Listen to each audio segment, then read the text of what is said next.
Hola, buenas tardes. Bienvenido a todo el mundo a este webinario que vamos a tener con Aurora, compañera de Tu Nube Seca Mi Río. Yo soy Rosa Más, de la Coordinadora Valenciana por la Ubicación Racional de las Energías Renovables. Y entonces explicar un poco cómo es la coordinadora, qué ha pasado y cómo empezamos y cómo hemos llegado al punto en el que estamos ahora. La coordinadora empezó más o menos en el año 2020, cuando de repente empezaron a aparecer toda una serie de proyectos, sobre todo fotovoltaicos, de grandes dimensiones que pretendían instalarse en diferentes pueblos, en diferentes zonas del interior de Valencia, Castellón y Alicante. Sobre todo al principio empezó la cosa en Valencia y Alicante. Y bueno, así era. Empezamos a ver que en diferentes pueblos, yo por ejemplo empecé en la zona de Salinas y de Villena, donde de pronto los ayuntamientos, la gente del pueblo recibía con sorpresa este anuncio de ayuntamientos y de empresas en el que iban a implantar pues, en sus territorios grandes polígonos industriales fotovoltaicos. Entonces, después se uniría Castellón con la lucha de No a la MAT, las líneas de muy alta tensión, que en aquella zona estaba más afectado, más que por plantas, por líneas de muy alta tensión, que ya venía una lucha desde el año 2011 o incluso antes para evitar la destrozada medioambiental que iba a suponer esa especie de autopista eléctrica que llegaba desde Teruel, por una parte, que ahora es lo que se ha convertido en el clúster del Maestrazgo, que está bajo todo tipo de lupas por el caso Forestalia. Entonces, cuando nos agrupamos, creo pues creamos la coordinadora, vamos a organizarnos tal, y lo primero que hicimos fue estudiar un poco los proyectos que se estaban presentando. Y entonces comprobamos con sorpresa que eran proyectos que realmente tenían como muy poca sustancia, en el sentido de que estudiábamos estudiando las declaraciones de impacto ambiental y eran muchas hojas, a lo mejor eran estudios pues, de 500 hojas, 300 hojas, pero realmente no tenían un contenido que pudiera ser de más mínimo interés. De hecho, la mayor parte era lo que podríamos llamar el tipo Wikipedia, es decir, copiando pues la vida del águila real, la vida de la abutarda, sí, de una serie de animales que encontraban en la zona, pero no explicaban nada del impacto ambiental que iban a suponer, ni tampoco explicaban podían ser las repercusiones en zonas de Red Natura 2000. Era toda una serie de vaguedades en las cuales lo único que hacían era expresar que, que eran imprescindibles porque la alternativa cero era no ponerlo y eso iba a ser una tragedia horrorosa por lo de la descarbonización y la transición a otras energías y tal, y abandonar las energías fósiles, pero que de ninguna manera no acababan por concretar tampoco mm, por qué en esa zona, a qué se debía ese gran tamaño, cuál era la demanda real de electricidad. Es decir, era todo, ya digo, una especie de declaraciones triunfalistas que no explicaban mucho tal. Entonces, claro, eso nos hace sospechar y además la administración parece muy contenta con este tipo de instalaciones y se muestra muy favorable a su implantación en el territorio.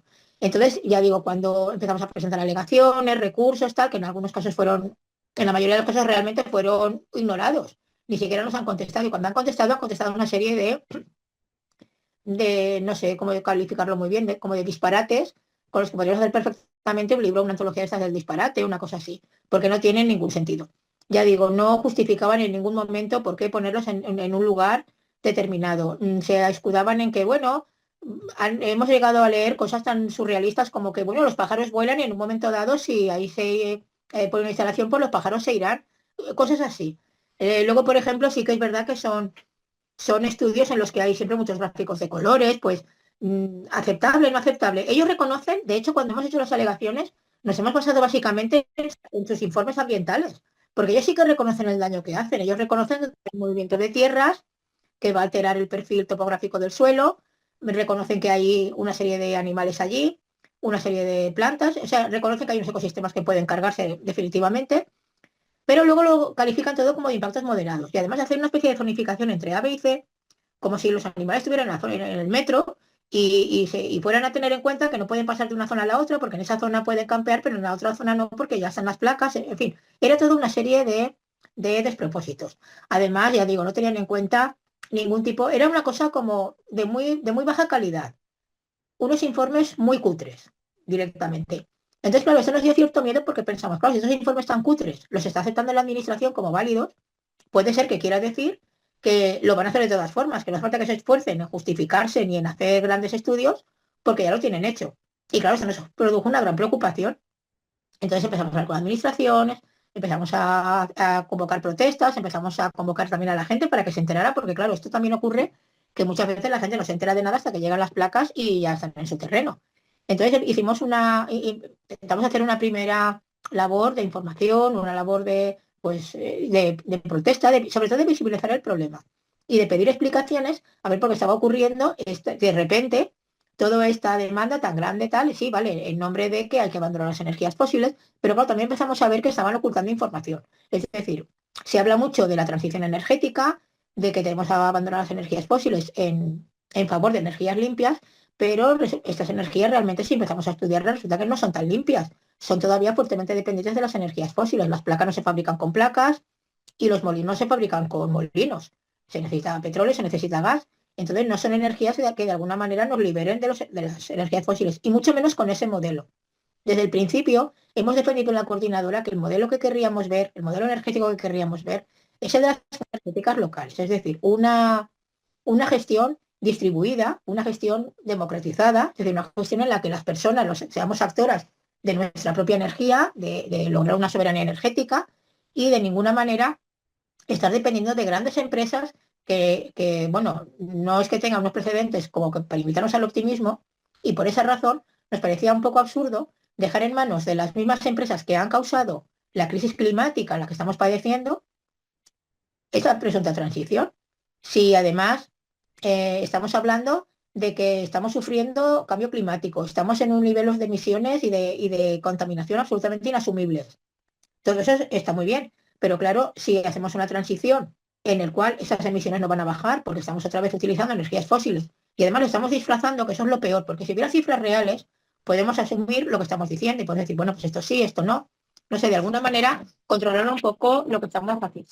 Pero claro, lo que no se puede hacer es, en el caso de este tipo de energías, se está negando el impacto ambiental que van a cometer. Se está disfrazando el impacto social. No se están dando correctamente los datos en cuanto a emisiones y en cuanto a lo que va a suponer su implantación en gasto energético e incluso en emisiones de CO2. Es decir, esto da una serie de despropósitos que de ninguna manera se pueden aceptar. Entonces, ya digo, empezamos a pedir explicaciones, a alegar a las empresas, tal y cual. Y lo que hemos conseguido pues ha sido saber todo esto y descubrir que realmente no estamos ante ninguna transición, estamos ante un modelo nuevamente especulativo en el cual de lo que se trata es de implantarse en el territorio. ¿Por qué se implantan en el interior? Porque el suelo es barato. Y además allí, como vive poca gente, pues es más fácil que no haya protestas. Es tan simple como todo eso. De hecho, en una de las alegaciones, recuerdo que contestaron a una crítica paisajística, una alegación en cuanto que iban a alterar fuertemente el paisaje, que vinieron a decir, bueno, no hay una población excesiva, o sea, venían a decir que a ellos pues les da igual, porque como ahí hay poca gente, para las cuatro que hay, pues es igual que tengan el paisaje bien o mal. Es decir, todo han sido digamos que han actuado siempre desde la soberbia, desde la prepotencia, del supremacismo. Es decir, bueno, nosotros vamos a hacer la transición, queráis o no, os la vamos a imponer y vosotros no sabéis nada, no tenéis idea de nada, en fin, ese tipo de cosas. Entonces, claro, en estos casos no tenemos más remedio que empezar a ver y sobre todo a divulgar que no estamos ante modelos de transición, estamos ante modelos de especulación, estamos ante modelos de gente que quiere comprar suelo, que luego además, luego además investigando un poco más, pues es un fondo que luego se lo vendía a otro fondo, una empresa que luego se lo ha vendido a otra empresa, empresas que han empezado con un capital de 3.000 euros y pretenden montar parques enormes y luego se lo han revendido a otra empresa. Además, en los propios contratos se ven cláusulas un poco absurdas en ese sentido también. Una de las últimas que hemos sabido es que había unas cláusulas en las cuales ponía que si el polígono fotovoltaico no emitía una determinada cantidad de energía, no se pagaría. Y claro, nunca llegaban a esa cantidad de energía. Es decir, ha sido todo una cosa fraudulenta, engañosa, actuando bajo cuerda, disimulando, mintiendo descaradamente. Entonces, claro, todo eso nos tiene que hacer ver que el modelo que están proponiendo realmente no va a ser bueno para nadie más que para sus bolsillos. Y por eso nos hemos opuesto siempre a toda esta implantación de polígonos fotovoltaicos, por entender que son instalaciones industriales que lo único que van a hacer es arrasar el suelo. Estas industrias, por ejemplo, cuando llegan a un lugar, ellos venden las bondades de la energía fotovoltaica, de la energía solar, de la energía eólica, frente a la energía obtenida mediante la combustión de petróleo o de gas. Sí, sí, sí, así está, hasta ahí estamos de acuerdo. El problema son las dimensiones y el modelo de hacerlo. O sea, nosotros no nos oponemos a las renovables, por eso nuestro lema es renovables sí, pero no así, porque a lo que nos oponemos es al modelo de macro cosas. Por ejemplo, las empresas reconocen que van a causar un cierto impacto en el suelo, pero mienten absolutamente porque no es un cierto impacto, es la destrucción total del suelo. Es decir, estamos ante suelo fértil que ha tardado millones de años en formarse, que además es el sostén de la vida para los animales, los humanos y los no humanos, y de pronto van a desaparecer bajo las excavadoras. Eso no se recupera. No se trata de apartar un poco la tierra, poner las placas y luego quitarlas y luego dejar aquello aplanado como si no hubiera pasado nada. No, eso no es así. Se ha alterado el perfil del suelo, se ha alterado la estructura edáfica y ese suelo de momento está muerto. Entonces es algo que ellos no reconocen nunca y cada vez que hacemos alegaciones en cuanto al suelo, en cuanto a los animales, le quitan importancia. No, eso no es así. Los murciélagos vuelan, los animales tendrán que cambiar sus creencias. Es decir, son justificaciones en las que ni siquiera se esfuerzan en que parezca algo razonable. Son cosas que ya parecen vendidas de antemano. Y claro, eso nos tiene que hacer pensar en una especie de convivencia entre empresas y instituciones públicas que no nos puede llevar a nada bueno. Entonces, a los polígonos industriales, cada vez que hay algunos que se han paralizado, por ejemplo el Magda en Castellón, pero ese fue porque ya era muy escandaloso. Es decir, la empresa había presentado unas parcelas que luego no eran las parcelas que salían en el proyecto. Lo denunciamos en la subdelegación de gobierno. El ayuntamiento tuvo que quitar la autorización que les había dado precisamente por esa alteración de datos. Es decir, han actuado como si fueran absolutamente impunes, desde la falta de respeto absoluta y desde la soberbia más total. Entonces, lo que hemos intentado desde la coordinadora sobre todo ha sido hacer una labor de integración, digamos, entre los grupos que hay en Castellón, Valencia y Alicante, para que nos podamos transmitir información, para que si un grupo hace alegaciones le puedan servir a otro colectivo, lo mismo con los recursos, y alguno de los procesos está ya judicializado. Es decir, cuando ya hemos visto que no ha habido manera de que mediante alegaciones, mediante recursos que podemos hacer nosotras mismas, se haya logrado nada, pues entonces lo que se ha hecho ya ha sido recurrir al juzgado. Hay algunos proyectos que ya están denunciados y vamos a ver ahora cómo se van a ir resolviendo. Un caso clamoroso es el de Forestalia. Ahora sabemos que esa empresa está inmersa dentro de un proceso de corruptelas, que vamos a ver cómo termina, pero claro, entendemos que tendrían que impugnarse inmediatamente todos aquellos proyectos en los que fueran de esta empresa, tendrían inmediatamente que suspenderse. Se ha pedido esa suspensión cautelar. Vamos a ver qué pasa. Y ya digo, todo ha sido luego una serie de despropósitos uno detrás de otro. Luego además ha habido toda una serie de normativas sucesivas que lo que hacen es realmente facilitar la implantación de todos estos polígonos industriales. Ya digo que básicamente son fotovoltaicos, pero también hay eólicos. Ahora se están introduciendo los eólicos. Entonces, la normativa también las ha favorecido. Es decir, primero fue la guerra de Ucrania, no sabemos muy bien por qué. Luego ha sido pues ahora seguramente pronto será la guerra de Irán o la que sea que se les ocurra. Es decir, que de alguna manera se me intentan justificar que hay que facilitar a las empresas la manera de implantar estas estructuras.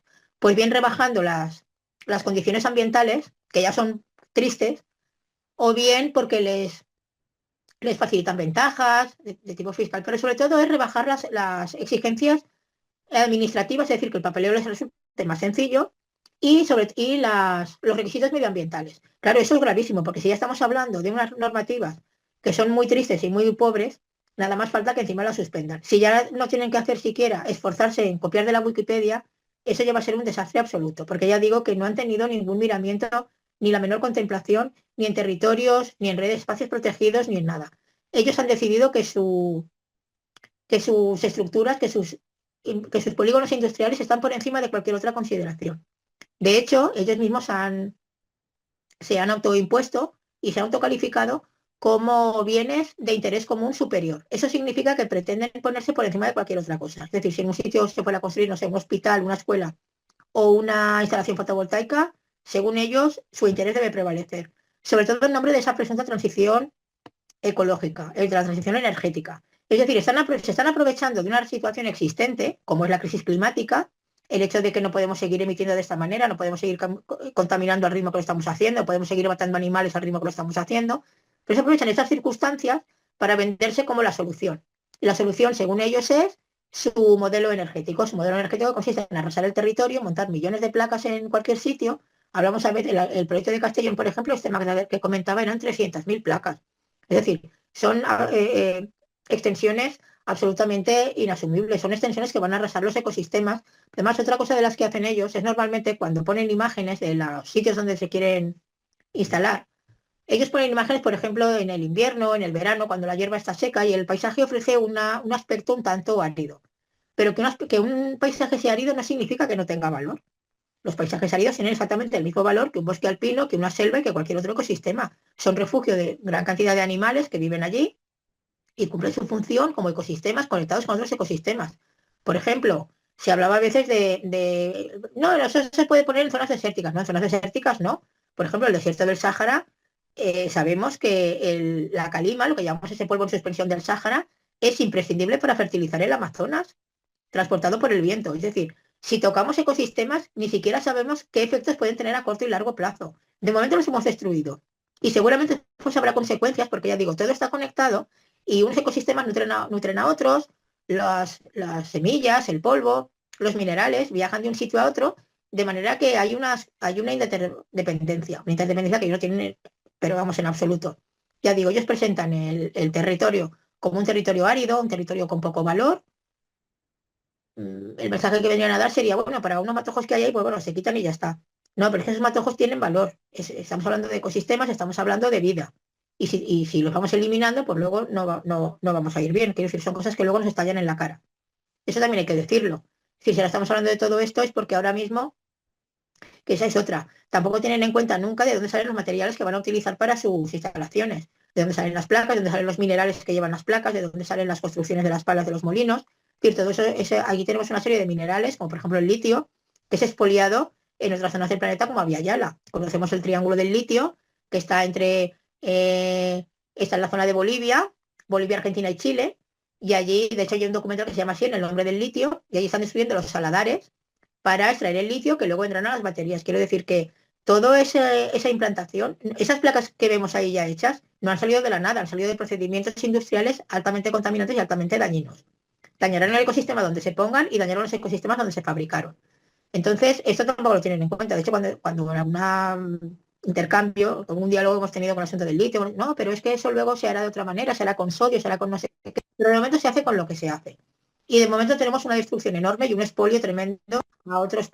O sea, el expolio que hemos tenido durante siglos lo seguimos teniendo ahora. Y si ahora estamos hablando de esto es porque nos ha estallado en la cara lo mismo que hemos hecho a otras zonas, lo que nos debería hacer un poco reflexionar. Ahora resulta que el sur también somos nosotras. Ahora las zonas del interior también somos sur.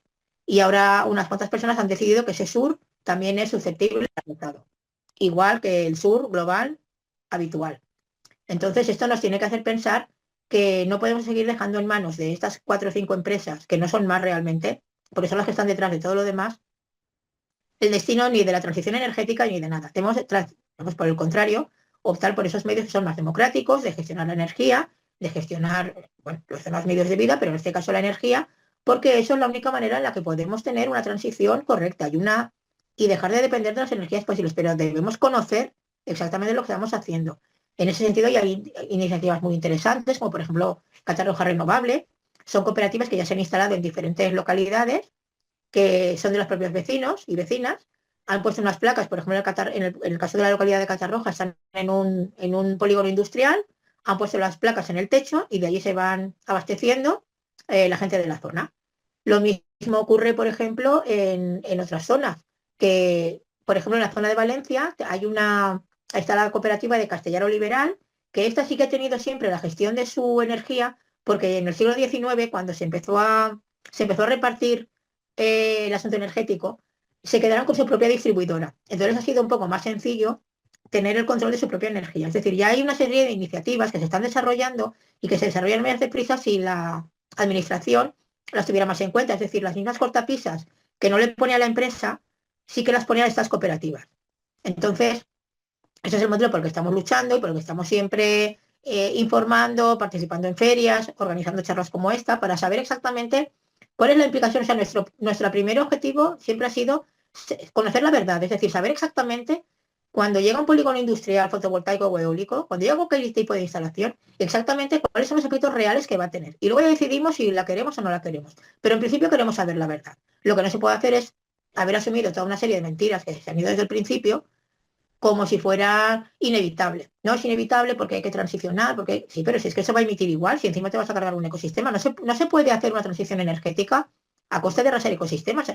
Proteger el bosque, proteger la biodiversidad, proteger la vida, también es un objetivo que debemos asumir por necesidad y por ética. No estaría de más tampoco empezar a pensar que a lo mejor no estamos en la cúspide del mundo como pensamos, a lo mejor tenemos que tener un poquito más de humildad e integrarnos un poco mejor en el resto de la naturaleza con el resto de las especies. Entonces, en ese sentido, ha sido siempre el objetivo que hemos tenido desde aquí. Y sobre todo lo de fomentar las cooperativas, las comunidades energéticas locales, es decir, una manera de que sean los grupos, sean las comunidades las que gestionen sus propios recursos. Ahora últimamente se han sumado a las fotovoltaicas y a la eólica, se ha sumado la biomasa y el biogás. Otra vez estamos igual, la biomasa no, la biomasa es simplemente utilizar materia orgánica.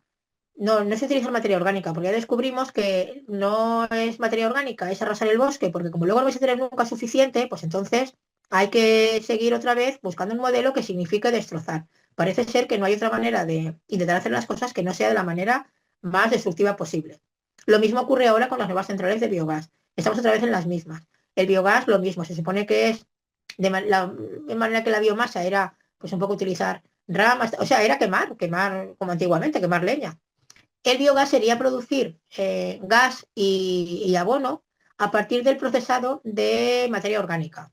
Es decir, esta materia orgánica se introduce en lo que se llama un digestor y se produce un tipo de reacciones de manera que se obtiene por un lado gas y por otro lado lo que se llama el digestato, una especie de compost.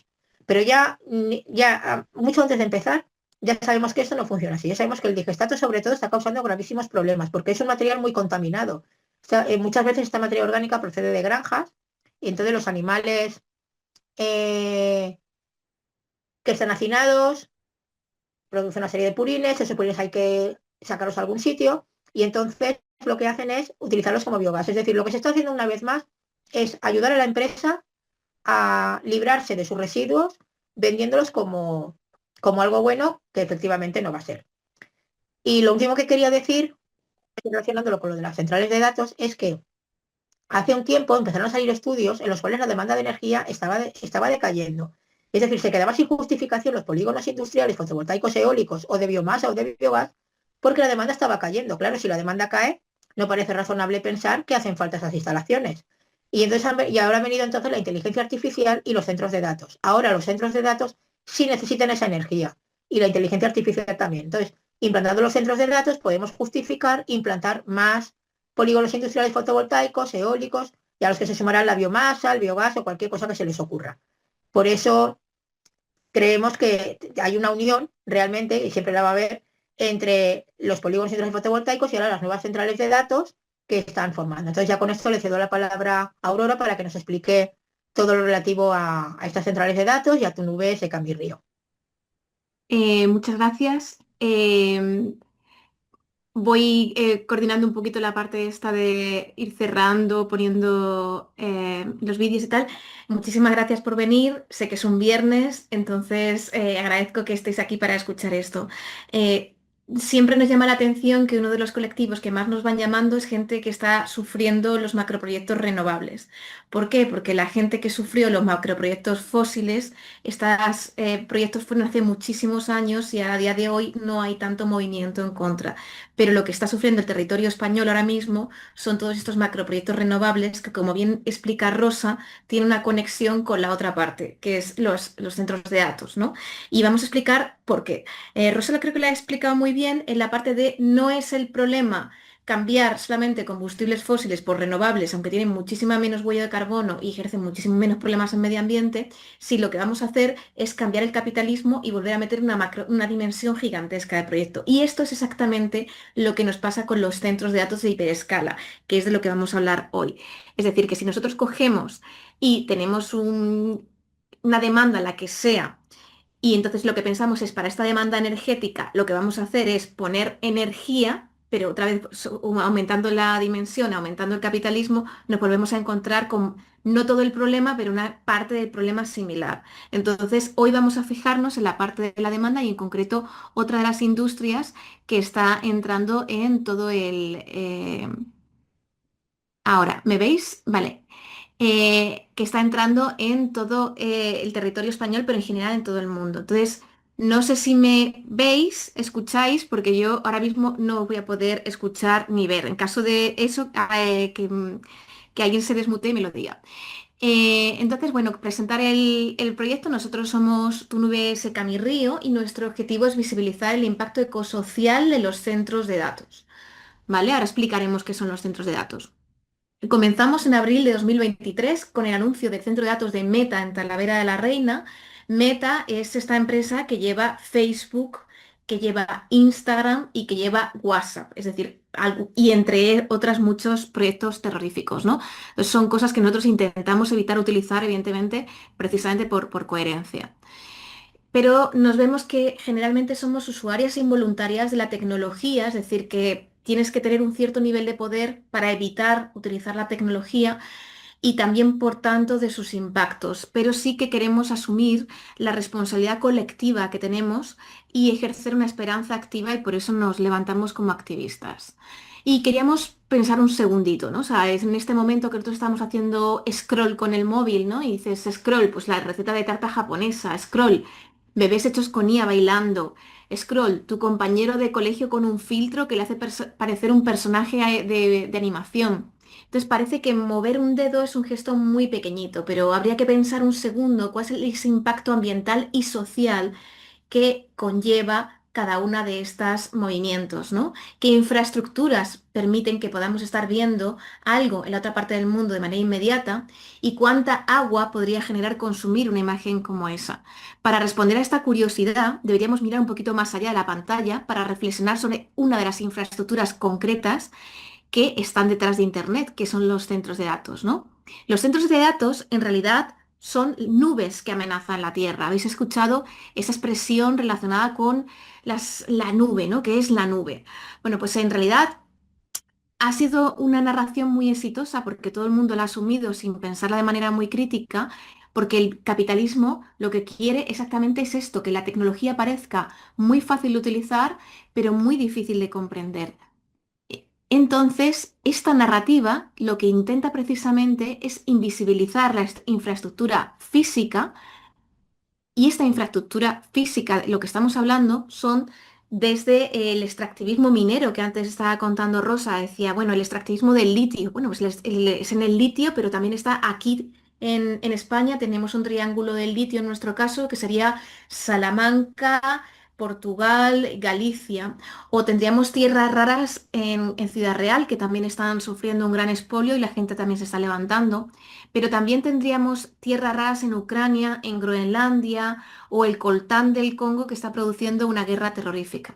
Si seguimos pensando en esta cadena de suministros, como diría Ana Valdivia, pasaríamos a pensar un poco dónde se están fabricando los chips, ¿no? Que sería habitualmente en el sudeste asiático, o dónde se están fabricando los dispositivos móviles, los ordenadores y en general todos los cacharritos que utilizamos, que suele ser China y con unas condiciones laborales terroríficas. En concreto, a mí recomiendo siempre que aprendáis un poquito lo que pasa con la fábrica de Foxconn.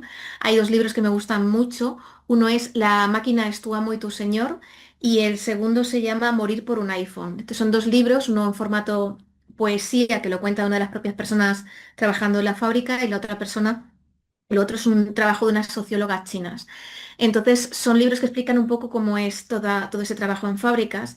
La siguiente parte de la cadena de suministros, podríamos estar pensando en los centros de datos o podríamos también pensar en los satélites o incluso los cables submarinos y la última parte de todo el impacto de todo el suministro de la tecnología sería la basura electrónica que va mayormente a África y contamina su tierra y las generaciones futuras. Esta propuesta de la cadena de suministros os recomendamos mucho que leáis a la autora Ana Valdivia, a la que admiramos muchísimo, que tiene un trabajo muy interesante desde una perspectiva ecofeminista y en concreto esta sobre la cadena de suministros.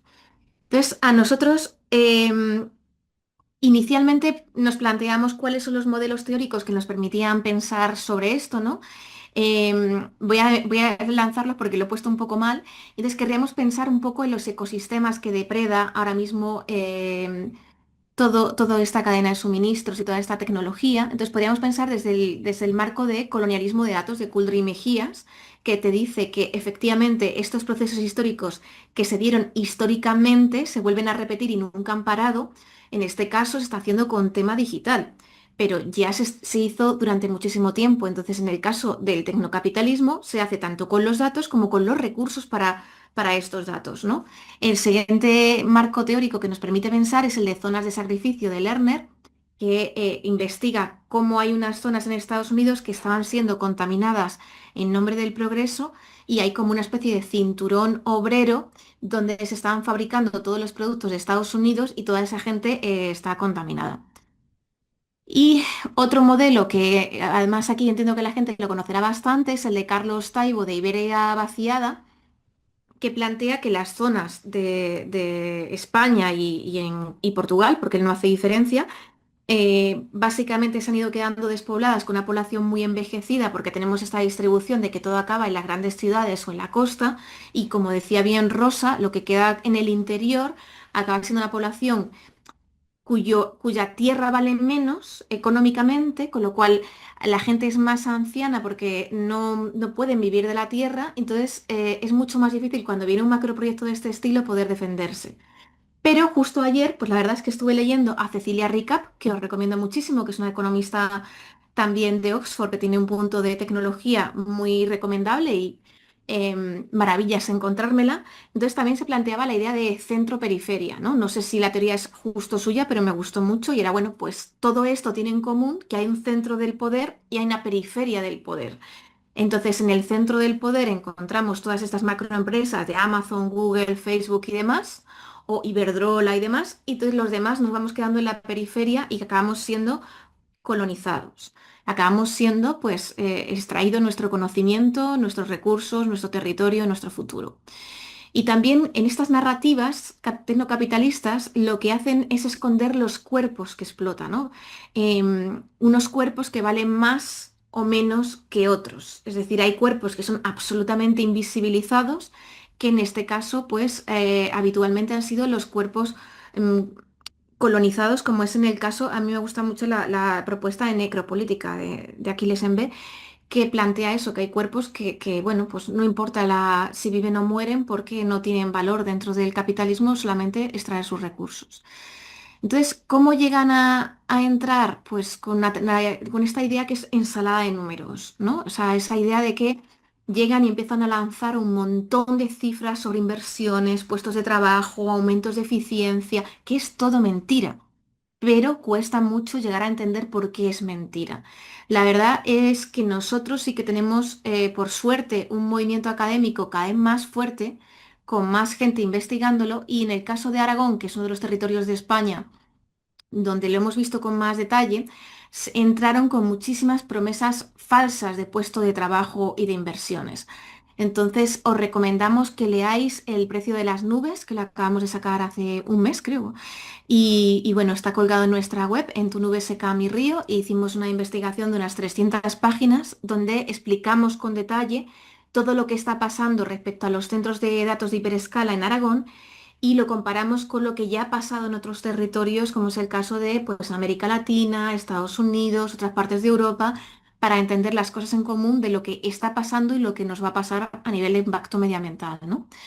Entonces, la pregunta inicial que os estaréis haciendo es, ¿qué es un centro de datos? Porque llevas un rato hablando de centro de datos. Bueno, pues un centro de datos básicamente son las infraestructuras físicas donde se almacena y procesa la información. Es decir, ahora mismo esta charla, nuestro email o cuando pedimos información a la IA, donde está toda esa información es en una gran nave industrial con un montón de servidores que estarían puestos como en estanterías y en cada estantería pues irían ordenadores, ¿no? Que dependiendo de la compañía pues podrían ser exclusivos o se comparte información o lo que sea. Entonces, eso es un centro de datos. Lo que pasa es que hay dos tipos de centro de datos, por así decirlos, así como a grosso modo.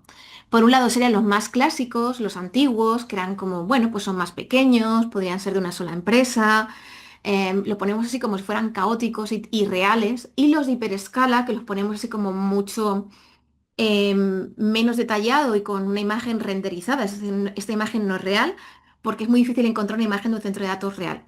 Entonces los de hiperescala son generalmente para cosas que requieren más procesamiento. No penséis tanto en almacenar, ¿vale? Sino en procesar. Y en ese procesamiento se requiere más energía, con lo cual se requiere refrigerar eso con lo cual se requiere mucho más tamaño y por tanto empieza a crearse un monopolio porque son muchísimas menos empresas. Ya estaríamos hablando de pasar de cientos y miles de empresas que podían costearse tener un centro de datos pequeños, servidores en sus casas, a que de repente, en el caso de servicios que requieren más computación como la inteligencia artificial, ya estaríamos hablando de centros de datos de hiperescala que estarían en 5 manos. Nosotros a esto le llamamos macro granjas de datos, ¿vale? Para que nos hagamos como un símil a la idea, ¿no? De lo que implica. Y como os decíamos, esas manos son muy poquitas. Serían Amazon, serían Azure, que es Microsoft, y la nube de Google. Entonces, también me gustaría que reflexionáramos un poquito sobre qué datos hay en un centro de datos, ¿no? Porque es todo el rato, siempre la gente me dice las fotos de mis vacaciones y mis correos. No sé por qué la gente entiende que eso es lo único que hay en sus centros de datos, pero habitualmente lo que hay en un centro de datos es todo nuestro comportamiento en digital y en físico. Es decir, si yo voy andando por la calle y llevo una pulsera de actividad, esos datos se están recogiendo y dicen por dónde he andado, a qué hora, cuánta gente había a mi alrededor, si mi corazón iba muy rápido, muy lento, pero mi móvil también recoge esa información.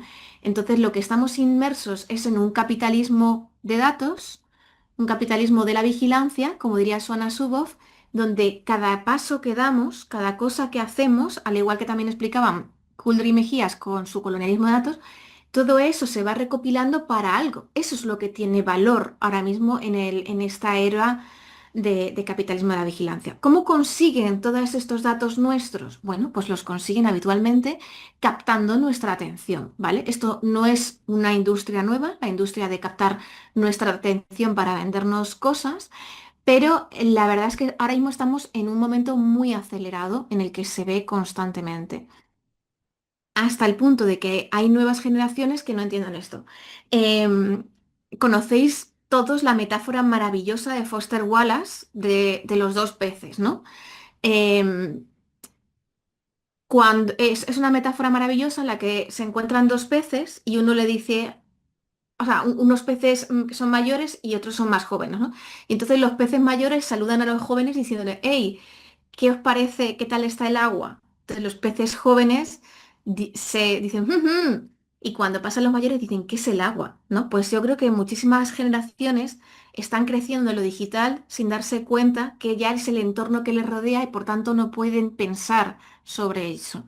Entonces, en este vendernos cosas de manera constante lo hemos normalizado y lo que quieren precisamente es cambiar nuestro comportamiento. Entonces, ¿qué tipo de comportamiento quieres cambiar? Ah, vale, que me pones un anuncio constantemente de que compre algo para crearme un deseo y entonces yo voy a comprarlo. Pero también podría ser que me pusieras mensajes muy nihilistas de, va, todos los políticos son iguales, nada va a cambiar, ¿qué más da el cambio climático si no tiene remedio? Para que yo no vote izquierdas, como ha pasado, por ejemplo, con todo el escándalo lo de Cambridge Analytica, donde precisamente Facebook fue localizada como una de las empresas que vendió nuestros datos para que saliera el Brexit, pero esto se hizo con muchos otros países cambiándoles el voto, sobre todo tirando hacia la abstención. Otra de las maneras en la que de los datos que hay en un centro de datos son todos los que tienen que ver con la represión y la vigilancia. Eh, Ayer detuvieron a Serine Valle en su casa, en la puerta, cuando estaba tranquilamente pues hablando con un periodista del Salto, con Martín Cuneo, que era un antiguo compañero mío de trabajo. Entonces, ¿por qué la detuvieron? Porque era negro. Eh, ¿Por qué? Porque habitualmente sobre los cuerpos racializados se ejerce una represión constante. ¿Creéis que eso era aleatorio? Probablemente no. Se hacen redadas cada 2 por 3, pero evidentemente sobre los cuerpos racializados se hacen mucho más redadas, porque parte del racismo es deshumanizar a cierta gente. Entonces, ¿de qué manera se está utilizando en un contexto, en una estructura que ya es racista? Bueno, pues estos datos se están utilizando para ejercer más represión. Hay colectivos en España y en Francia que trabajan por esto, ¿no? Como Tecnopolis y Algo Reis, pero también lo estamos viendo en el tema de Estados Unidos y el ICE, que nos parece como muy llamativo de que todos los datos que se han recopilado por la empresa Palantir, mientras estáis navegando por Internet, pueden servir para detectar dónde hay más latinos y por tanto detenerles. pero también se está utilizando para saber a quién detectan como terrorista, en el caso de Gaza, y matarles con el algoritmo Lavanda, ¿no? Y ahí hay colectivos como No Touch for Apartheid, donde hay gente que son trabajadores de centro de datos luchando en contra de todos estos algoritmos racistas y genocidas que hay dentro de los centros de datos, ¿no? Entonces, para que pensáramos un poquito qué hay dentro. También están nuestros vídeos de gatitos y nuestros informes de los hospitales, pero deberíamos pensar qué hay dentro para elegir con qué queremos quedarnos y con qué no. Y me gustaría pensar un poquito en el motivo que a nosotros nos levantó, ¿no? Porque si no le ponemos tierra a lo que decimos es un poco complejo. El centro de datos de Talavera de la Reina fue lo que nos hizo levantar. Nosotros no somos de Talavera de la Reina, nosotros somos de Castilla-La Mancha, en concreto yo soy de un pueblo de Ciudad Real, y a mí me pusieron aeropuerto encima. Entonces a nosotros cuando nos pusieron el aeropuerto encima, se nos vendió como que era el progreso, que era lo que había que hacer y demás. Cuando nosotros vimos el proyecto de Meta entrando en Talavera de la Reina, pensamos que eran las mismas narrativas, que son las mismas narrativas que se come la gente que estáis trabajando con temas de macro proyectos de energía, sea ese el que sea, ¿no? Entonces, bueno, descubrimos enseguida que este proyecto inicialmente en Sigüenza se llamaba Operación Tulipán, ¿no? Entonces, cuando los periodistas de allí descubrieron que iba a gastar muchísima energía y muchísima agua, pues la población local se plantó completamente en contra, dijeron que no lo querían, el alcalde se puso muy pesado con que sí quería el proyecto y entonces la gente lo que hizo es formar una coalición, presentarse a las elecciones y ganar las elecciones, con lo cual el alcalde perdió la alcaldía, ¿vale?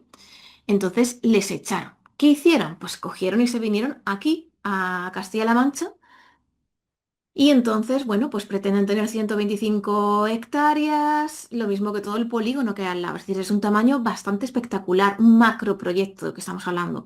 Por supuesto, es una zona con fauna protegida, con buitre negro, águila imperial y es una vía pecuaria. Y la propia gente de la zona tampoco entiende el valor ecosistémico que tiene eso, incluso el valor de corredor de conexión con otras zonas también y otros ecosistemas, ¿no? Em, entonces, aquí se llamó Operación Zarza, porque evidentemente aquí había una zarza, entonces del tulipán a la zarza.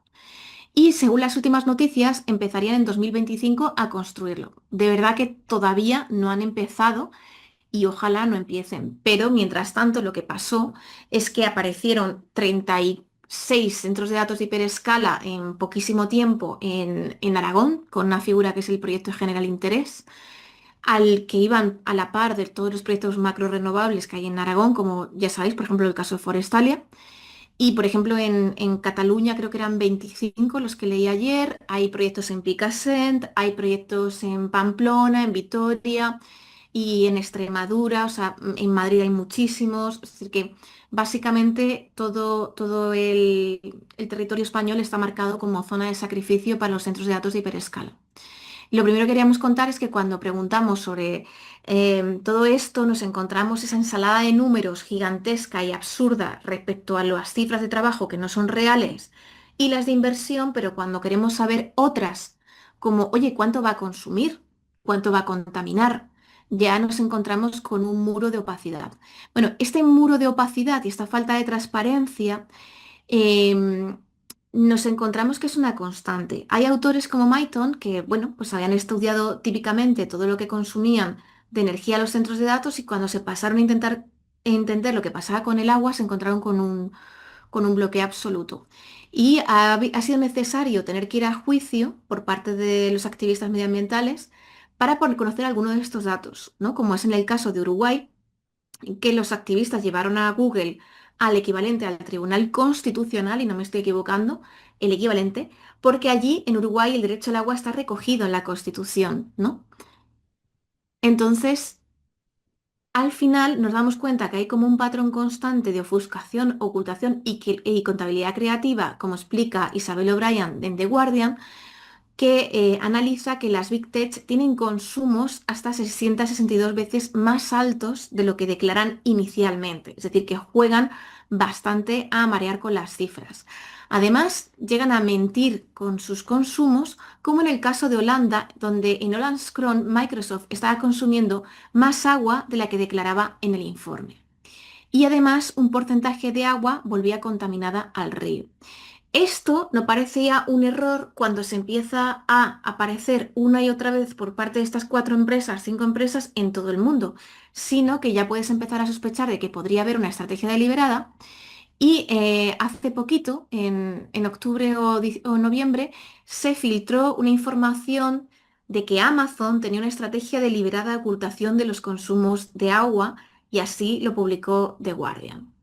Además, si miramos que la ocultación no solamente tiene que ver con los consumos, sino que incluso con cosas tan graves sobre quiénes son cuando llegan al territorio, ¿no? Como es en el caso de esta investigación brasileña de hace menos de un mes, que explica todas las empresas pantallas que utilizan para esconderse para decir, hey, somos Microsoft. No, no.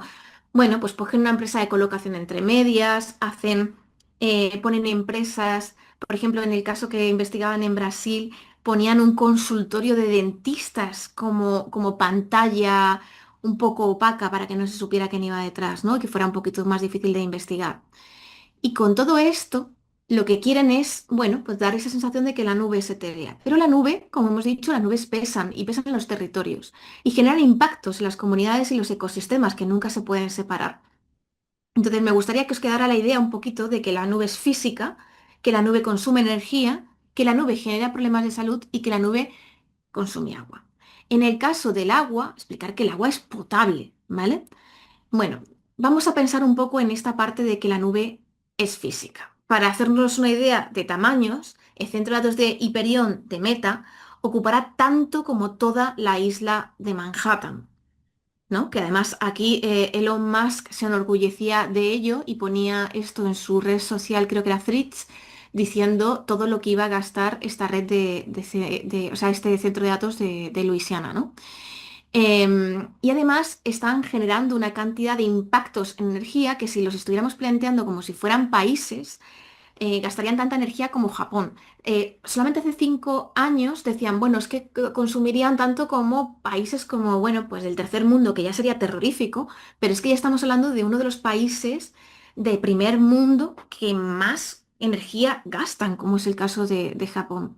Y encima se están multiplicando todos sus consumos. Necesitan muchísimo más por, como decimos, la irrupción de la inteligencia artificial. Cuando hablamos que la nube no es etérea, que consume energía, podemos plantearnos que podría ser el equivalente a 10.000 hogares.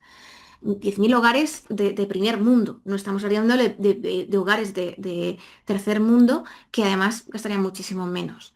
Y estos impactos habría que multiplicarlos por 20 porque los nuevos centros de datos que se están construyendo son muchísimo más grandes. Además, comentar que, claro, cuando estamos hablando de esto, no es un impacto que se produzca solamente en ese ecosistema donde se lo vayan a poner al lado. Es decir, que a ti te afecta el centro de datos que van a poner en Zambia porque estamos hablando de cambio climático. Siempre que hablemos de consumo de energía, va a ser cambio climático porque hay un porcentaje de combustibles fósiles enormes en la producción de energía y luego las que son renovables siguen manteniendo una parte de cadena de suministro que no es consumo cero, no está aplanada completamente el consumo y la curva, ¿no? A mí este dato en concreto fue el que me hizo levantarme como activista, que era que los centros de datos tienen más impacto en el CO2 que la industria de aviación. Pero si veis la cifra, esto es de 2019. Han pasado 7 años. Es decir, que ahora mismo esta cifra es de antes de que apareciera la inteligencia artificial. Así que cuando han consumido energía, llegan a utilizar un porcentaje, o sea, son tan demandantes como industria que en el caso de Irlanda llegan a suponer casi un tercio de la demanda de la electricidad para 2028. Para hacernos una idea, esto en cifras, y que os hemos dicho que entraban como 34 centros de datos, de los cuales tenemos los 3 de Amazon, ¿no? Que son los primeros. Son 3 centros de datos que luego se amplían y luego tiene otros 2 centros más. Bueno, pues solamente los de Amazon Aragón consumirán la mitad de la energía que produce ahora mismo Aragón. Esto sin anunciar los otros 2 que habían puesto, o sea, solamente con los 3 iniciales. Y además está impulsando el combustible, o sea, el consumo de combustibles fósiles. En aquellos lugares que ya tenían claro de que, bueno, pues se iba a parar su central térmica de carbón, la central de gas ya no se iba a construir o, bueno, expiraban los plazos de las centrales nucleares, se han encontrado la desagradable sorpresa de que se están prorrogando porque les han plantado un centro de datos al lado, por ejemplo, en Omaha.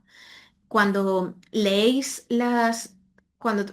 todos los sitios donde entran centros de datos en Estados Unidos, yo al principio pensaba que me recordaban a música, fíjate, a música negra. Y dije, uy, qué detalle más curioso porque yo soy muy inculta musical. Claro, porque realmente eran las zonas donde existía más población negra y más población latina. Por eso a mí desde fuera me recordaba a música negra. Y era, vale, son poblaciones muy depauperadas donde les están poniendo proyectos sobre proyectos que ya habían sido convertidos en zona de sacrificio, ¿no? Entonces, de nuevo, este carbón, este gas y estas nucleares vuelven a aparecer, pero es que incluso están comprando centrales nucleares para abastecerse. O sea, no digo una central nuclear para que entre en la red y algo de eso quedárselo, ¿no? Sino comprar una central nuclear para abastecer tu centro de datos. Y un ejemplo muy claro que siempre comento, así que perdón a los que ya habéis escuchado esta charla, es que los centros de datos quieren tener sus propios reactores nucleares y han llegado a comprar la Three Mile Island, que fue la que produjo el mayor accidente nuclear de la historia de Estados Unidos, con la película que tanto me gusta, donde sale Jane Fonda. Y bueno, la recomiendo un montón, pero ahí me acabo de olvidar del nombre de esta, así que si lo ponéis poner en comentarios, me encantaría. En cuanto a que la nube no es etérea y consume energía, también explicar que cuando utilizan renovables tampoco es la panacea, como ha explicado bien Rosa, porque acaparan toda la energía con el cual el resto de gente se quedan sin energía para funcionar.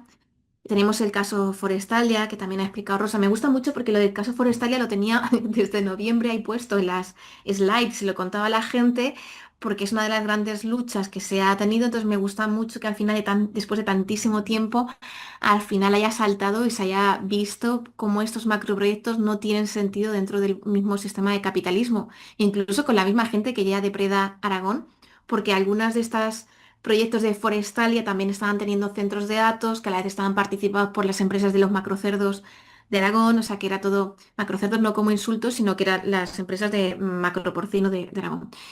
Eh, y por fin ha salido, ¿no? Entonces hay una investigación que os recomiendo muchísimo, que es la de Torrubia, Valerio y Valerio y demás, que habla de qué porcentaje de todo el tamaño de Aragón tendrían que utilizar las energías renovables para abastecer los proyectos de centros de datos e hidrógeno verde. Y es un 38% de Aragón, es decir, 40% de una de las comunidades autónomas más grandes de toda España, que no es pequeña tampoco como país, sería solo para abastecer estas dos industrias tan intensivas, ¿no?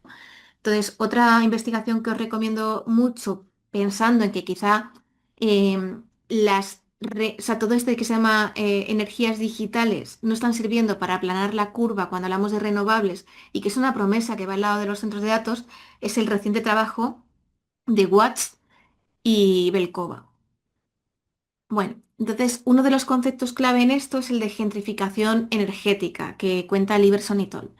Entonces, la gentrificación energética es que esta gente tiene la posibilidad de, cuando llega a un territorio, pedir el acceso exclusivo. Nosotros queremos tener, si, aunque a los demás les falte la energía, lo queremos tener el primero, ¿no? Es como el concepto de gentrificación en tema de vivienda. Y lo hemos visto, por desgracia, cuando llegan a territorios que hay gente y redes que colapsan, pero ellos siguen teniendo el acceso prioritario tanto en energía como en agua, como en cualquier otro tipo de recursos.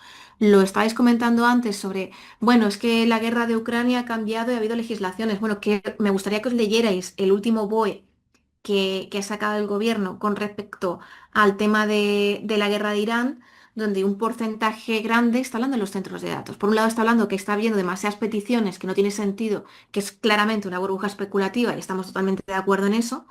No sabemos cómo lo van a hacer porque siempre este gobierno nos descoloca, o sea, en plan, siempre tiene como empiezan bien diagnosticando el problema y acaban llegando a soluciones muy extrañas, ¿no? La segunda parte que hablan de centro de datos es que dicen que, claro, si llegan a un territorio consumen tanta energía que se van a comer demasiadas fósiles y es un problema para el medio ambiente, entonces la solución son las renovables, ¿no? Y dices, bueno, a lo mejor la solución es que haya menos centros de datos hiperescala y que se utilicen para los motivos justos y no tanto el capitalismo de la vigilancia, ¿no? Estas facturas las pagaría la ciudadanía, y la gente, cuando se dé cuenta, va a ser demasiado tarde, porque en el caso, por ejemplo, de Estados Unidos, ya hay territorios que se han multiplicado la factura de electricidad de su casa por 7. Entonces, de repente hay gente electrodependiente, que tiene que trabajar, lo que sea, que se encuentra que, bueno, pues que de repente ya no puede pagar la factura de la luz, porque de pagar 100 euros, que ya es una barbaridad, a pagar 700 euros, pues básicamente ya es muchísimo más que tu propio alquiler. Entonces, ¿por qué? Pues porque por un lado esta ciudadanía está pagando los costos de las infraestructuras más el descuento energético que se le hace a los centros de datos.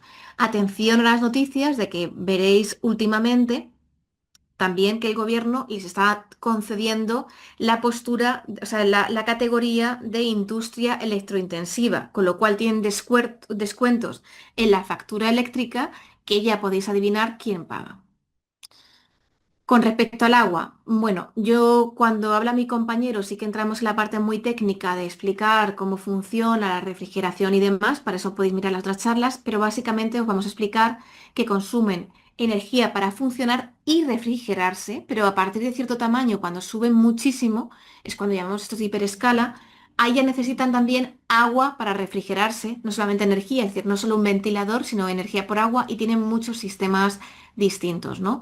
Entonces, hasta cierto tamaño pueden utilizar un enfriamiento basado en aire y a partir de cierto tamaño ya tienen que empezar a utilizar agua porque no es suficiente, ¿no?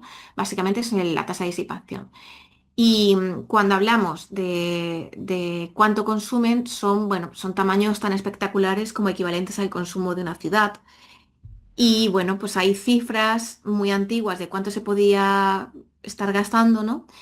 Pero básicamente el problema con estas cifras es que, como os hemos dicho, que son muy antiguas y son basadas en la información inicial que dieron, ¿no? Ahora ya habrían cambiado bastante. Lo que ha pasado es que, independientemente de las cifras que os digan en su impacto ambiental, otra cosa es lo que pasa después. Entonces, la ciudadanía y los políticos que inicialmente les acogían con alegría, pues se encontraban el problema de que efectivamente pues estaban gastando más agua de lo que decían, había problemas de cortes de suministro, había problemas de infraestructuras, entonces al final se acaban mostrando completamente en contra, ¿no? Lo que pasa es que eran empresas tan grandes que los políticos no pueden decir que no. Un problema añadido es que los consumos se disparan durante el verano. Y claro, con el cambio climático podéis adivinar que este problema se agrava día a día. Y además nosotros, digo en España, ¿no? Que nuestro mayor problema como emergencia climática es precisamente todo lo que tiene que ver con exceso de calor en verano y todo lo que tiene que ver luego con riadas y demás, pues en general nuestros problemas de sequía y riadas son bastante graves como para que no nos preocupe el tema del agua. Y como os decíamos antes, el problema también es que podían consumir mintiendo en su consumo. Nosotros en Aragón vimos que además hacían un tema de greenwashing terrorífico, ¿no? Que es esta especie de bluewashing con respecto al agua. No, no, nosotros gastamos cero agua. Y dices, pero ¿cómo vas a gastar cero agua? Bueno, pues con contabilidad creativa. De repente mirabas su informe y lo que te decían es que, bueno, se gastan cero agua porque han pagado a otra comunidad en Estados Unidos para que limpien un río, se hacen la foto. Dicen que limpiando 4 botellas en el río ya han limpiado un río. Alucinad con el detalle. Y ya con eso, pues ya es que ya no has gastado agua en España. A mí las cifras no me salen, ¿no? Nosotros nos encontrábamos con que cuando hicimos alegaciones para la expansión del centro de datos de Amazon, precisamente nos contaban que, bueno, que gastaban cero agua a la prensa, pero a la vez le estaban pidiendo a las autoridades pozos sin suministro y multiplicar por cuatro, creo que era por cuatro, perdonad porque siempre tengo discalculia, las cifras de consumo. Y dices, pero ¿cómo podéis decir con una mano una cosa y con la otra otra? Bueno, os recomiendo que miréis este informe sobre Blue Washing. Uy, perdón. Se me ha ido. Sobre Blue Washing que hemos hecho y que está también colgado en nuestra web. Básicamente, para que nos quede claro, cuando aparecen centros de datos no aparece uno solo, sino aparecen como en hub. Y entonces hay regiones enteras que se quedan sin agua para beber cuando aparecen estos centros de datos. Como por ejemplo la región de Querétaro. O en el caso de Virginia, es una región que tiene bastante excedente de agua, pero hay otras zonas en Estados Unidos que, bueno, han tenido que llegar a tener que beber aguas residuales, ¿no? Cuando hay problemas de salud, ¿no? Ahí está abriendo hasta brotes de hepatitis, en el caso de Querétaro de nuevo, que refleja este informe de The Guardian, en el New York Times, donde hay gente que, bueno, pues empiezan a aparecer problemas que antes no había de salud por los problemas de higiene que supone la falta de agua, no solamente ya el problema. Y la gentrificación, al igual que hemos dicho la energética, era en la de agua. Entonces hay agricultores e industrias que se quedan sin acceso al agua, como explica muy bien Rone y Valdivia, pero lo podéis encontrar en cualquier parte del globo. Una cosa que nos llamó mucho la atención es que había un tipo de gente que era muchísimo más vehemente que nosotros. O sea, entonces piensa, si yo soy la activista y no gano nada con ello, me creo vehemente, pero de repente encuentro a alguien mucho más enfadado que yo, ¿esta persona quién es? Bueno, pues era la gente que era responsable de las infraestructuras. Os aconsejo de verdad que busquéis declaraciones de gente que lleve las infraestructuras de agua o de energía. En el caso del agua, contaba un señor que era de infraestructuras de Inglaterra, que a él lo que le aterroriza, ellos para lo que trabajan, es para evitar un concepto que se llama fauces de la muerte, o también conocida como día cero, que es el día en el que una gran ciudad, imaginaros un Nueva York, un Madrid, se queda sin agua. Entonces, si una ciudad se queda sin agua, un ser humano tiene 3 días para sobrevivir sin agua, se produce un caos terrorífico en el que directamente muere muchísima gente de golpe, ¿no? Por solamente el caos inicial que se genera. Y ya el año pasado hemos estado a punto de llegar a estas cifras en Irán y en México, DF, ¿no? O sea, hay varias ciudades, bueno, en Sudáfrica también, ¿no? Entonces yo con mi ecoansiedad no puedo parar de mirar cuál será la primera macrociudad que caiga bajo un efecto de día cero sin agua. Entonces, por eso la gente que se dedica al tema de las infraestructuras del agua son de las que se muestran más abiertamente en contra, hasta el punto que los responsables de Agua del Támesis querían prohibir los centros de datos o hacer moratorias son los centros de datos de Inglaterra en este caso, ¿no? Los impactos ecosistémicos son enormes, como podéis imaginar, porque claro, hablamos de las comunidades y hablamos de los ecosistemas y es muy difícil separarlos, ¿no?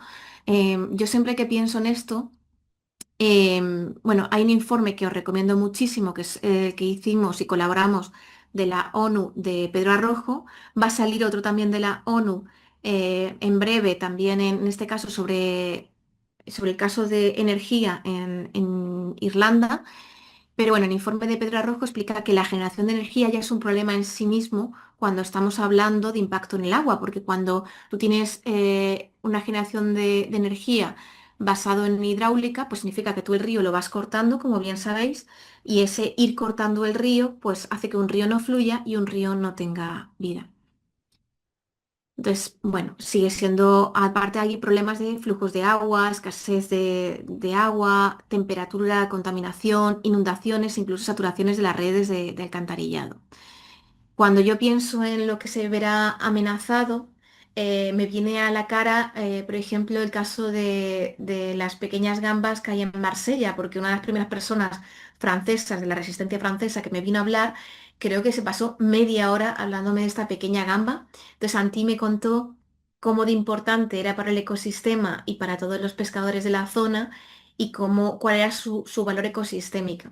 Lo mismo me pasó cuando Ana Valdivia me explicó la importancia de los saltamontes, los chapulines que había en Querétaro y también se veían afectados porque ya no tenían ecosistema donde vivir, de las trufas de los pobres, que es lo que existe en Meta, en Talavera de la Reina, ¿no? Bueno, pues veíamos gente cada vez que íbamos a rodar que estaba agachada en ciertas épocas del año y nos pillaba un poquito por sorpresa hasta que ya les preguntamos qué estaban haciendo. Y es que la retama se esconden en primavera, cuando llueve mucho, justo como por ahora, empiezan a aparecer una cosa que le llaman criadillas o trufas de los pobres. Entonces viene gente de toda la comarca a recoger eso porque al parecer es un marjar.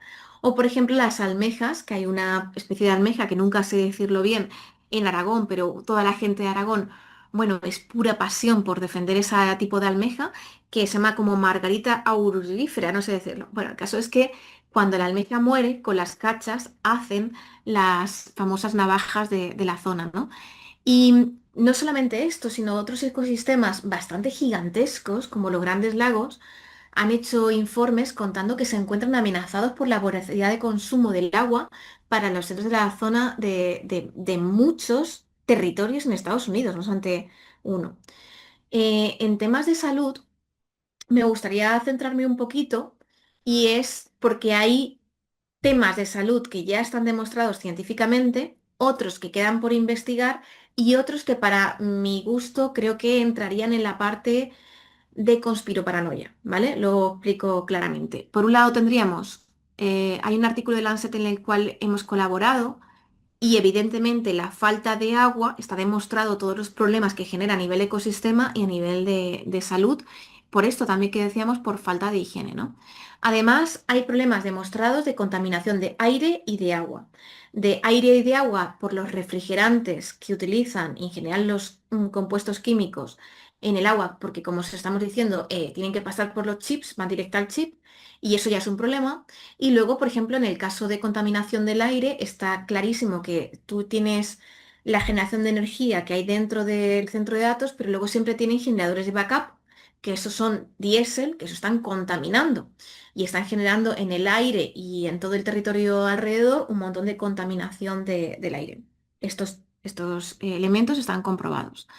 Además, habría una intersección entre la contaminación, el calor y el estrés hídrico. Es decir, que no solamente tenemos que pensar como esto va por separado, pero tú imagínate que tú vives al lado de un centro de datos que tiene un tamaño espectacular, con lo cual eso es una isla de calor gigantesca, ¿no? Y en esa isla de calor, tú encima tienes cada vez más calor y no tienes agua para ducharte, entonces además hay contaminación, no puedes abrir las ventanas, entonces tú no puedes refrigerar tu casa y, por supuesto, si te funcionan los electrodomésticos, porque claro, esto pega unos vaivenes que suele romper los electrodomésticos de la zona.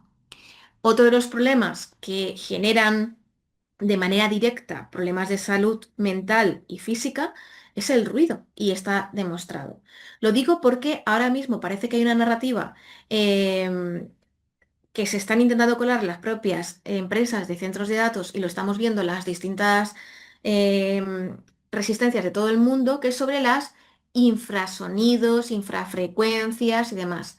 No hace falta irse a cosas que no tienen demostración científica o por el contrario, pedirles que haya más demostración científica de eso porque tenemos todo esto otro que ya está demostrado y que tiene un montón de consecuencias porque ya hay mucha evidencia de sitios donde hay implantación de centro de datos durante muchísimos años, ¿no?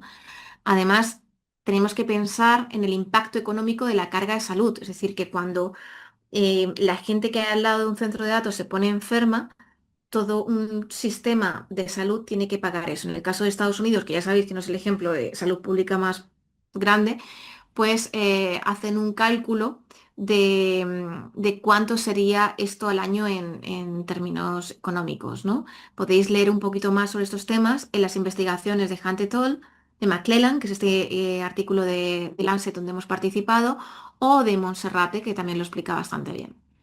Entonces, cuando nos digan todas estas cifras de lo maravilloso que es tener la inteligencia artificial, usarla para hacer carteles. No, por Dios, ¿no? Tenemos que empezar a pensar de otra manera. Tenemos que pensar con unas gafas, con una mirada ecofeminista, ¿no? Nosotros proponemos mucho la mirada que dice Ana Valdivia de ecofeminismo de teatros, que se basa un poco en la propuesta de Ignacio y Klein, pero incorporando la mirada ecofeminista, no solamente feminista, ¿no? Entonces, lo que ella propone es examinar la emergencia climática y sus estructuras de poder, considerar la materialidad digital y su cadena de suministros, reportar las métricas medioambientales, recordar que nosotros no sabemos cuánto está gastando esta gente y por tanto como dice Rosa, no sabemos que no podemos tomar decisiones informadas si no sabemos la verdad, ¿no? Priorizar una computación frugal. Cuando hablamos de frugalidad, podemos hablar de permacomputación, podemos hablar de crecimiento digital, es decir, podemos hacer cosas que gasten mucho menos, siempre. O sea, no. Nosotros, por ejemplo, sí que utilizamos muchísimo, exceptuando cuando hacemos videoconferencias, todo el resto de nuestra día a día digital es bastante frugal y reclamar una soberanía digital, pero soberanía digital entendida como lo entienden los activistas de software libre a la vieja usanza. Es decir, yo quiero tener el control sobre mi propia tecnología y no como lo están planteando ahora mismo en la Unión Europea y los estados, que es como, bueno, yo quiero hacer una especie de guerra fría, pero en modo tecnológico. Sobre todo priorizar la ayuda mutua y la comunalidad frente a proyectos que sean individualistas y una búsqueda individual de solucionar el problema. Y ella propone también tejer el pluriverso, poner en valor las cosmovisiones de los pueblos indígenas. Yo finalmente querría aportar esta idea de las gafas ecofeministas, que donde no hay que mirar los números y hay que mirar la vida para honrarla, hay que buscar siempre con las gafas ecofeministas las estructuras de poder. Esto nos sirve para los centros de datos o para las energías renovables. Es decir, vale, va a dar mucho trabajo, ¿de verdad? ¿Quién se va a beneficiar? ¿Qué empresas hay? ¿Cuál es el poder? ¿Se distribuye el poder con esta energía? ¿O es un proceso, como acabáis de decir, de esta comunidad de Catarrocha, que lo que hace es que, bueno, vamos a repartir el poder, la energía entre todos? Vamos a, como en el caso de La Palma Bonita, espero que la conozcáis, que es el proyecto que está en La Palma de energía renovable, vamos también a crear una comunidad donde empoderamos a la gente, nos ponemos en común y tenemos energía compartida. Pues si le estamos dando todo a Iberdrola o a Repsol, no estamos repartiendo el poder. Y sobre todo visibilizar lo invisible, visibilizar estas cadenas de opresión, visibilizar las cadenas de suministro, visibilizar que existen otros futuros posibles, también sería parte de estas gafas ecofeministas. Queríamos contar que las resistencias, al igual que ahora mismo hay en todo el globo una constante de centros de datos por todo el mundo, donde evidentemente los grandes colonizadores son Estados Unidos y en menor medida China, el resto del mundo somos una colonia en lo digital. Pero también han aparecido una cantidad de resistencias gigantescas por todo el globo y bueno, pues evidentemente hay resistencias en España que os hemos nombrado así rápidamente, pero hay una gran comunidad de resistencia en Aragón, hay comunidades de resistencia en Picassent, hay comunidades de resistencia en Cataluña, en Pamplona, en Vitoria, en Guadalajara. O sea que básicamente allá donde estamos yendo últimamente son como los lugares donde se están levantando las comunidades de resistencia contra centros de datos, pero además estamos comunicados constantemente con la gente de Latinoamérica, con las comunidades de resistencia que ya existen, que son las más míticas en Estados Unidos y las de Europa. Y también tenemos conexión ahora mismo con las de Asia y de sudeste asiático, India y ahora mismo pues en África va a empezar por fin un gran congreso de resistencias digitales. Entonces, bueno, decir que hay un poquito de esperanza en todo esto. En cuanto a las conclusiones, bueno, pues que el agua es imprescindible para la vida y la conversación neocuñada de ChatGPT y los memes de gatitos no lo son. Es decir, que tenemos que apostar por un decrecimiento digital si queremos evitar el resto de problemas en las cadenas de suministro, que no existe una IA ética feminista y antirracista, pero sí podemos utilizar los ecofeminismos y los antirracismos para luchar contra el tecnocapitalismo. Quien nos intente vender lo de la IA ética os está intentando vender algo, o sea que no os comáis esos discursos. Y por supuesto que no hay que caer en la culpa individual de cuando utilizamos la tecnología, porque bueno, somos los usuarios y son voluntarios de ello, ¿no? Sino tenemos que empezar a pensar en la responsabilidad colectiva que tenemos para poder actuar, porque desde ahí no solamente tenemos mucho más poder, sino que además es mucho más divertido el camino. Y bueno, las referencias aquí se leen muy pequeñitas, pero las podréis ver en nuestra página web, como os decía. Ahí tenemos otras charlas, tenemos las referencias y tenemos los libros que podéis visitar. Y bueno, pues os agradecemos mucho la participación, la escucha y podéis contactarnos tanto en la web como en tu nube seca mi río en Mastodon, ¿vale? Entonces, ahora dejo de compartir por aquí. Em, y empiezo a desbloquear a la gente que les tenía puesto, perdonad, eh, que os había muteado. Entonces, si queréis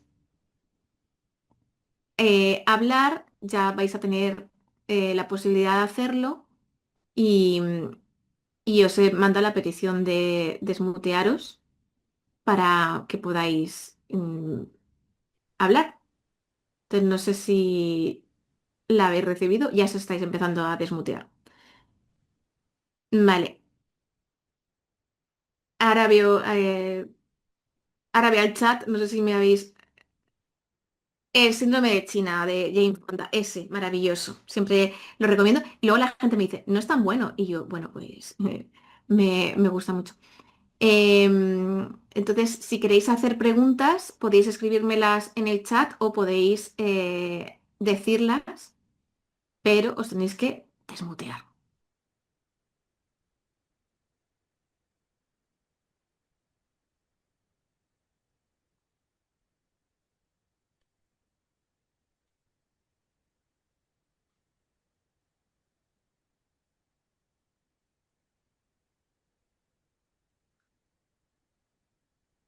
O si quieres tú hablar ahora, Rosa.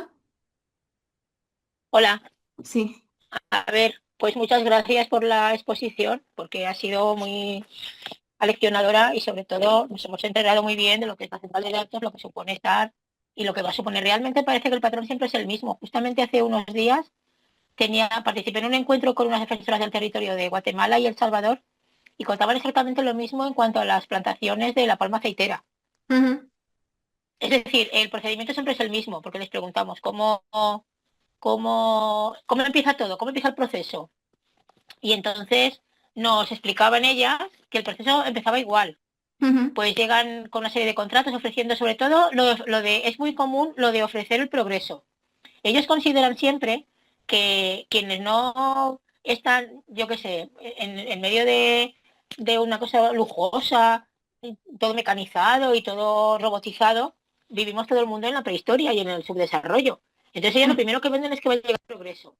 Y eso me recuerda a mí mucho aquello del nodo, que salía igual, es decir, la publicidad era la misma, parecía una playa y de pronto llegaban las excavadoras y decía una voz en off, ha llegado el progreso, el sistema es el mismo, esto ocurría en los años 60 y el sistema es el mismo, ujú, no cambia. Es decir, ellos lo primero que venden es progreso, tú estás mal, tú puedes estar mejor, puedes tener un teléfono móvil y una tablet y, no sé, y tu vida será mucho mejor y entonces nosotros te lo vamos a organizar para que tú ya descanses y tengas una vida digital y maravillosa. Y luego son todo contratos engañosos, contratos fraudulentos, mienten porque dicen que tu vecino les ha vendido y los demás no. El procedimiento es el mismo. Y después presionar en la cosa política, en las instituciones públicas, para que las leyes se vayan rebajando todos los requisitos medioambientales y todos los requisitos administrativos para lo que sea más sencillo. O sea, la manera de operar es siempre la misma en el tiempo y en el... mm. Nosotros, por eso contaba yo, he empezado contando la historia de mi aeropuerto, porque nos pareció exactamente lo mismo. Que el aeropuerto nos venían como el aeropuerto es el progreso, ya ves tú que el aeropuerto de Sí, Ciudad Real es el mayor ejemplo de fracaso absoluto y por suerte, o sea, la verdad es que por suerte. Pero te lo vendían como progreso. Entonces yo recuerdo a mi vecino Emilín sentado, o sea, delante de nuestra puerta, gritándonos, con mi familia, que nos hemos plantado en contra, esto va a ser el progreso. Entonces era como, ¿pero qué progreso? Pero si tú ya tienes 80 años. O sea, déjanos que los demás podamos tener futuro. Yo que tenía 15 en ese momento, ¿no? O sea, yo quiero a lo mejor quedarme en mi pueblo. Yo quiero a lo mejor tener un paisaje. Mi hermano quería ser agricultor, pero tuvimos que emigrar porque ya no queda otra. Te vienes a la ciudad y te dicen, este es el progreso. Y dices, ¿qué progreso? Soy psicóloga y vivo de estar con gente que el sufrimiento que tienen por tener soledad que le produce una ciudad, por tener una carga de trabajo excesiva, por tener una cantidad de, no sé, de confrontaciones constantes con el sistema, acaba produciendo un sufrimiento mental que acaba llevando a estos problemas de salud mental, ¿no? Entonces, ¿qué tipo de progreso es ese, ¿no? Que ese futuro es la única opción que nos queda, ¿no? Entonces, a mí cada vez que me plantean que esto es el progreso, se me están vendiendo algo y el progreso es algo malo para mí. O sea, no me gusta nada la idea, con lo cual estoy totalmente de acuerdo y sí que hay un patrón constante en cómo se produce esto. Hay una investigación que nos gusta muchísimo y que recomendamos un montón, que se llama La mano invisible de América, o sea, la mano invisible de las Big Tech, que la hacen toda una cantidad de periodistas en América Latina y te exponen precisamente cómo son todos los casos de corrupción que se hacen en América Latina con respecto a los centros de datos, ¿no? Pero que tú lo piensas y es exactamente igual que lo que pasa en Europa que lo que pasa en Estados Unidos. Lo que pasa es que ahora mismo el tema de los centros de datos es una vuelta de tuerca tan acelerada a lo que está pasando que va a otro nivel. Es decir, que hablamos de consumos que superan todo el resto de industrias electrointensivas de Estados Unidos puntas. Es decir, los centros de datos en Estados Unidos gastan más que si sumas la industria del acero, las industrias de transporte, todas las industrias electrointensivas juntas gastan menos que los centros de datos. Todo el poder que tiene toda esa gente es menos poder que quien tiene los centros de datos. Y por eso cuando vemos a la investidura de Trump en Estados Unidos, quien salen detrás es todas las grandes empresas de Big Tech, porque son quienes pueden con sus redes sociales y con sus algoritmos patrocinar que sea Trump u otra persona la que está en el poder. Por eso lo primero que hizo este hombre cuando llegó al poder fue decir, voy a desregular todas las leyes medioambientales, en concreto todas las que tengan que ver con centros de datos, voy a ejercer lobby en todo el resto de territorios para que se desregule todo, como es en el caso de Europa, que nos lo encontramos como una avalancha de desregulación con cosas que, bueno, íbamos, no te digo que Europa sea la Dalit, pero íbamos construyendo poquito a poquito de manera más o menos razonable y nos hemos encontrado con una avalancha de regulación de muchos temas medioambientales que nos ha pillado casi por sorpresa y con poca capacidad de reacción, ¿no? Entonces, bueno, muchísimas gracias por participar. Si alguien más quiere hablar, pues, y hacer una pregunta, encantada.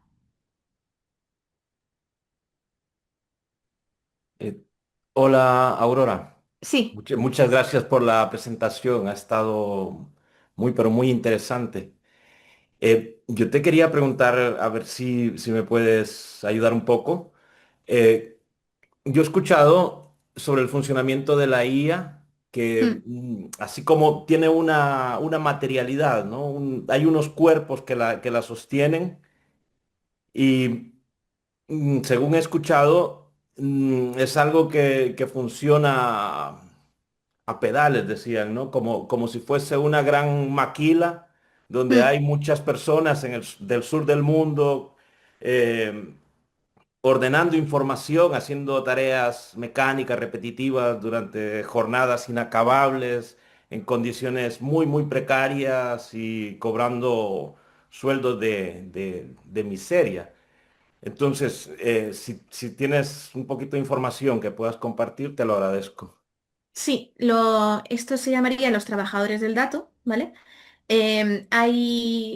Hay distintos niveles de cómo se utiliza un dato, cómo se recopila un dato, cómo se etiqueta, cómo se analiza. Os recomiendo la investigación o sea, la obra de Cecilia Ricap, que se escribe Rikap, que la he nombrado antes, y también la de Milagros Miceli, que tiene una investigación que se llama Data Workers, que expone esto. Entonces, por ejemplo, en el caso más famoso, que es las trabajadoras de Etiopía, han trabajado etiquetando estos contenidos. Cuando digo etiquetando suena muy neutro, pero cuando os imagináis etiquetar abuso sexual infantil en una plataforma como Facebook, que tiene una barbaridad de esto, pues es horrible, ¿no? Es un impacto ambiental, o sea, es un impacto emocional que deja trauma, ¿no? También en el caso de Filipinas, es otro sitio donde hay estas maquilas. Además, si pensáis, se repiten aquellos lugares que ha habido un extractivismo brutal. Pero no os vayáis tan lejos porque aquí en España, cuando la gente acaba cayendo en niveles de vulnerabilidad y precariedad enorme, no les quedan otras que trabajar en este tipo de cosas, ¿no? Entonces, como moderadores de contenido.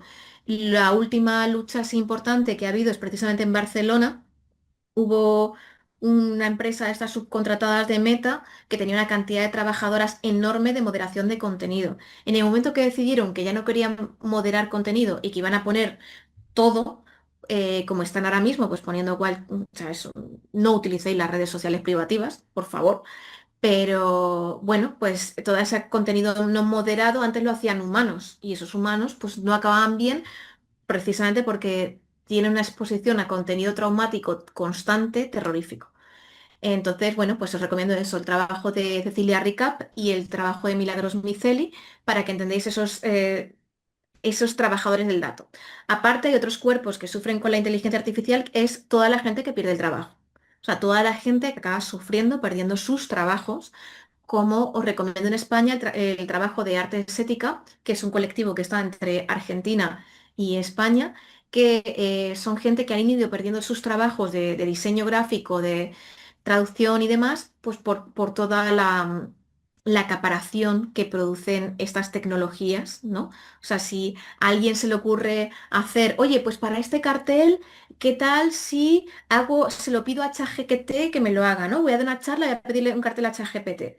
Pues acabas perdiendo a alguien que te puede hacer este cartel. Por ejemplo, vosotros habéis hecho un cartel precioso, hecho evidentemente por la imagen gráfica tan increíble por un ser humano, y ese ser humano tiene una experiencia y puede haberlo hecho gratis porque quiere colaborar o porque es un profesional, pero se ha perdido algo por el camino si se lo has pedido a ChatGPT y no solamente estoy hablando del agua. Entonces os recomiendo mucho este colectivo y también el de CGT Artes Gráficas que están luchando por eso. Y los otros cuerpos que se pierden por el camino, esa necropolítica, es la que hemos nombrado al principio de la cadena de suministro, que sería el extractivismo minero. Y las fábricas en el extractivismo minero recomendamos cobalto rojo, que está traducido al castellano, y en temas el colectivo Africa Watch, que trabajan mucho sobre este tema, y también el caso que os hemos dicho de las fábricas de Foxconn en China, que son otro ejemplo de trabajadores dentro de la cadena de producción de la tecnología, cuerpos que sufren mucho.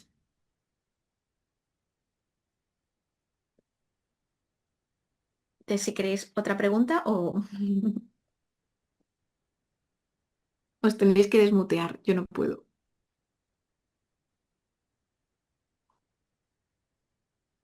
Mm, Vale.